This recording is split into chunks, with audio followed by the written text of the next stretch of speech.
En 1945, pendant la Seconde Guerre mondiale, un roi voulait offrir un prix à l'artiste qui ferait la plus belle peinture de la paix.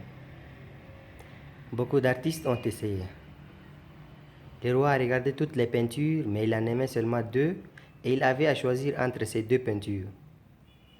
La première image était celle d'un lac calme. Le lac était un miroir parfait pour les montagnes majestueuses autour. Au-dessus, il y avait un ciel bleu avec quelques nuages blancs. Tous les mondes qui ont vu cette peinture ont pensé que c'était l'image parfaite de la paix. La seconde peinture, quant à elle, avait aussi des montagnes, mais elles étaient inégales, abruptes, voire rocheuses, et les sommets sans arbres. À côté, il y avait une grosse chute d'eau, et au-dessus, il y avait un ciel orageux avec des éclairs et de la pluie.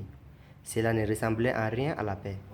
Mais après que le roi l'eut bien vu avec détail, il découvra ensuite que derrière les rochers, il y avait un buisson qui avait poussé, et dans ce buisson, il y avait une maman oiseau qui avait bâti son nid. Là, au milieu de tous ces remous d'eau, était assise en parfaite paix la maman oiseau. Le roi en choisit la seconde et expliqua.